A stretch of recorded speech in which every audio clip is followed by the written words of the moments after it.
Michelle Bonneau est accueillie comme une reine quand elle met les pieds au village de Namahi, dans la région de Dang, au Népal. Ces femmes lui doivent leur liberté.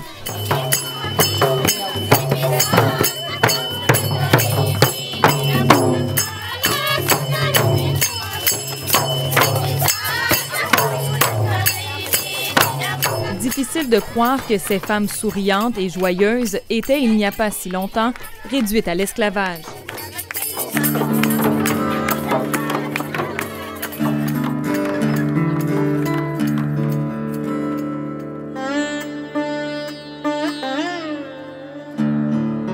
Presque 10 ans après avoir atterri au Népal avec une valise remplie de bonnes intentions, Michelle Bonneau a le sentiment du devoir accompli. Depuis 2005, l'organisme qu'elle a fondé a sorti de l'esclavage 260 fillettes. Elles sont aujourd'hui sur les bancs d'école ou encore ont déjà décroché leur diplôme. Okay, ladies and gentlemen, when you do not understand something, what are these for?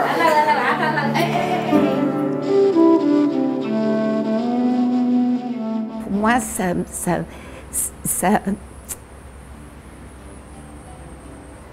m'émerveille parce que ce travail-là est fait en équipe. L'équipe de Kelowna, l'équipe d'ici, toutes les bénévoles qui nous aident.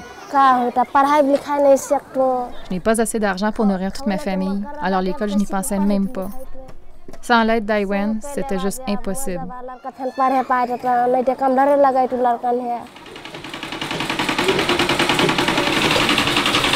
Un des moyens de financer l'organisme, c'est la vente de foulards. Depuis 1 an et demi, 8 femmes les fabriquent dans ce petit local. Ils sont vendus en ligne au Québec et à Kelowna, en Colombie-Britannique, là où Michelle a consacré sa vie à l'Église. C'est aussi là que se trouve le siège social d'Iwen. Tout ça ici, là. Ça, c'est fait à la main, une par une. Oui. C'est ça que les femmes sont en train de faire. Le profit sert à payer leur salaire. Chaque scène revient ici. Chaque scène. Ces femmes devaient marcher 1 heure, matin et soir, pour venir au travail. La première chose qu'elles ont fait lorsqu'elles ont reçu leur première paie, c'est d'acheter un vélo. Un vélo, un moyen aussi utilisé par Iwen pour encourager les jeunes filles à poursuivre leurs études, des études financées par les donateurs de l'organisme. Quand elles se rendent jusqu'en 7e année, on leur donne une bicyclette, un objet de luxe, vous l'aurez deviné. Michelle et ses collègues aident aussi les mères de famille à se sortir de la pauvreté. La solution la plus efficace est de leur apprendre à gérer leur argent elles-mêmes grâce à des groupes de microcrédit. Ils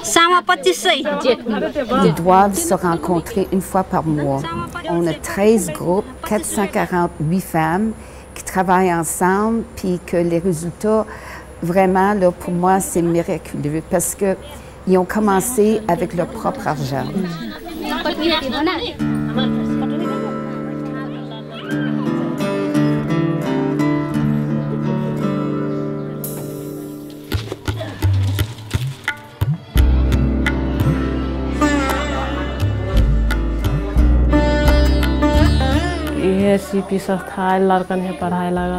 Iwen a commencé à envoyer nos filles à l'école et nous a motivés à former un groupe de mères.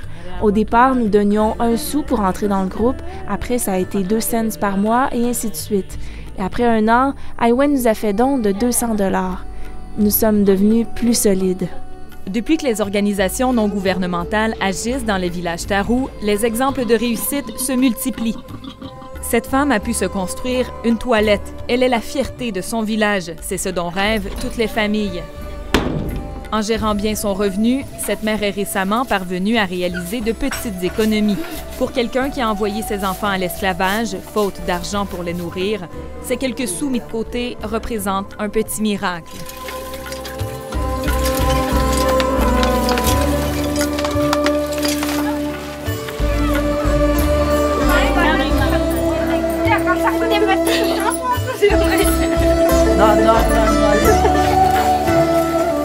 Ça m'étonne, ça m'émerveille, ça me... parce que je ne peux pas croire tout ce qu'ils peuvent vivre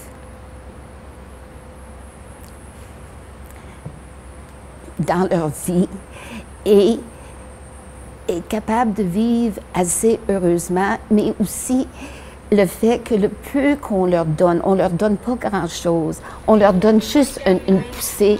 Puis toutes les 448 mères n'ont pas été aussi... Ils n'ont pas le succès que les autres qui ont bâti des maisons, mais ils ont un support qu'il n'y a jamais qu'il y avait avant. Tout comme cette centaine d'écoliers qui ont des classes plus grandes et mieux aérées grâce à la collaboration internationale. En 2 ans, une bibliothèque et 9 classes ont été construites, dont 4 par des bénévoles affiliés à IWEN. Une tâche inimaginable sans la collaboration de bénévoles comme René. Ça va être une expérience inoubliable. Puis c'est valorisant parce que quand on est arrivé ici, il n'y avait pas grand-chose, mais là, regarde, la plupart des murs sont construits avec les fenêtres. Puis il nous reste encore probablement 2 jours de travail, puis on devrait avoir fini.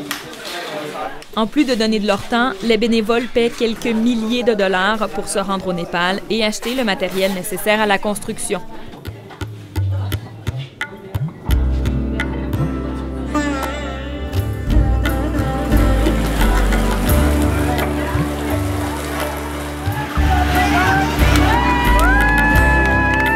Des liens se créent, l'aide est réciproque, le bonheur est partagé.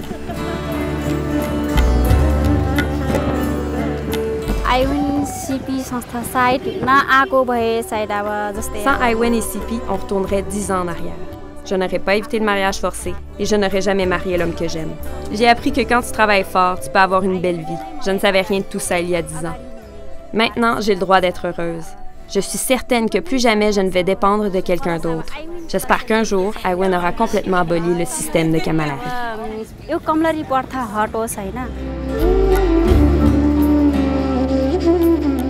Quant à Michelle, elle continuera de faire la navette entre Montréal et Katmandou à ses frais, aussi longtemps qu'elle s'en sentira capable.